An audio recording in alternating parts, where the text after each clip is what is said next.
बोलो गुरुदेव भगवान की जय। प्यारे कृष्ण कन्हैया लाल की जय।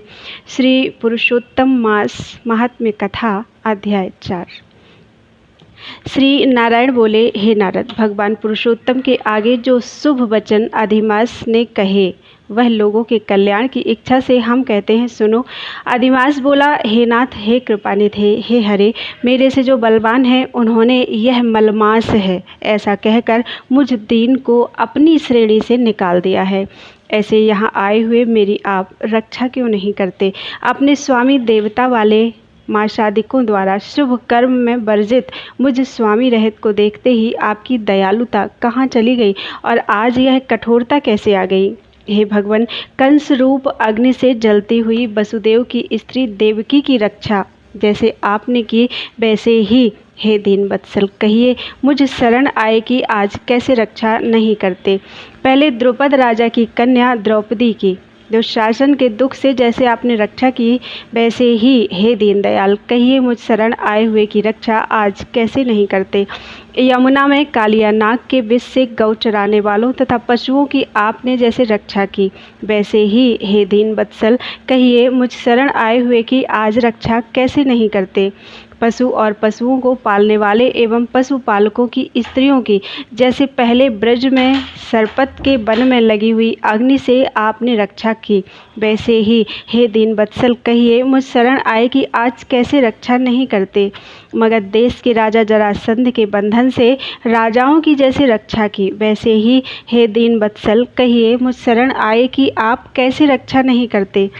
आपने ग्राह के मुख से गजराज की झट आकर जैसे रक्षा की वैसे हे दीन वत्सल, कहिए मुझ शरण आए कि आज कैसे रक्षा नहीं करते? श्री नारायण बोले, इस प्रकार भगवान को कहकर स्वामी रहित मलमास आंसू बहाता हुआ मुख लिए जगतपति के सामने चुपचाप खड़ा रहा। उसको रोते देखते ही भगवान शीघ्र ही दयार्द हो गए और पास में खड़े दीन मुख मलमास से बोले, श्री हरि बोले, हे वत्स, क्यों इस समय अत्यंत दुख में डूबे हुए हो? ऐसा कौन बड़ा भारी दुख तुम्हारे मन में है? दुख में डूबते हुए तुझको हम बचाएंगे, तुम शोक मत करो। मेरी शरण में आया फिर शोक करने के योग्य नहीं रहता है। यहाँ आकर महादुखी नीच भी शोक नहीं करता है। किस लिए तुम यहाँ आकर शोक में मन को दबाए हुए हो? जहाँ आने से न शोक होता है, न कभी बुढ़ौती आती है, न मृत्यु का भय रहता है, किंतु नित्य आनंद रहा करता है। इस प्रकार के बैकुंठ में आकर तुम कैसे दुखित हो? तुमको यहाँ पर दुखित देखकर बैकुंठवासी बड़े विस्मय को प्राप्त हो रहे हैं। हे वत्स, तुम कहो, इस समय तुम मरने की क्यों इच्छा करते हो? श्री नारायण बोले, इस प्रकार भगवान के वाक्य सुनकर बोझा लिए हुए आदमी जैसे बोझा रखकर श्वास पर श्वास लेता है, इसी प्रकार श्वासोच्छ्वास लेकर अधिमास मधुसूदन से बोला। अधिमास बोला, हे भगवान, आप सर्वव्यापी हैं, आपसे अज्ञात कुछ भी नहीं है। आकाश की तरह आप विश्व में व्याप्त होकर बैठे हैं। चर अचर में व्याप्त विष्णु आप सबके साक्षी हैं, विश्व भर को देखते हैं। विषय की सन्निधि ने भी विकार शून्य आप में शास्त्र मर्यादा के अनुसार सब भूत स्थित हैं। हे जगन्नाथ, आपके बिना कुछ भी नहीं है। क्या आप मुझ अभागे के कष्ट को नहीं जानते हैं? तथापि हे नाथ, मैं अपनी व्यथा को कहता हूँ। जिस प्रकार मैं दुख जाल से घिरा हुआ हूँ वैसे दुखित को मैंने ना कहीं देखा है और न सुना है। क्षण निमेष मुहूर्त पक्ष मास दिन और रात सब अपने अपने स्वामियों के अधिकारों से सर्वदा बिना भय के प्रसन्न रहते हैं। मेरा ना कुछ नाम है, ना मेरा कोई अधिपति है और ना कोई मुझको आश्रय है। अतः क्षणाधिक समस्त स्वामी वाले देवों ने शुभ कार्य से मेरा निरादर किया है।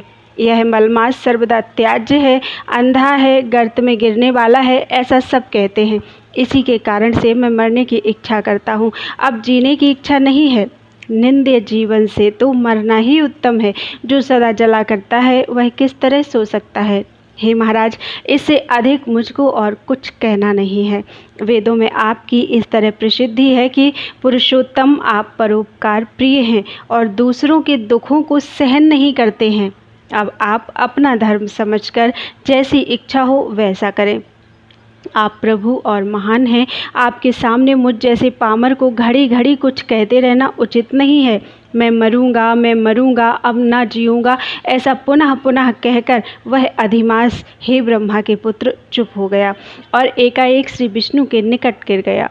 तब इस प्रकार गिरते हुए मलमास को देखकर भगवान की सभा के लोग बड़े विस्मय को प्राप्त हुए।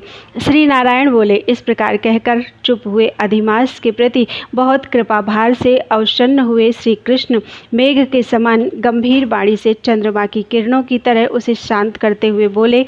सूत जी बोले, हे विप्रो, वेद रूप रिद्धि के आश्रित नारायण का पापों के समूह रूप समुद्र को शोषण करने वाला बड़वानल अग्नि के समान वचन सुनकर प्रसन्न हुए नारद मुनि पुनः आदि पुरुष के वचनों को सुनने की इच्छा से बोले।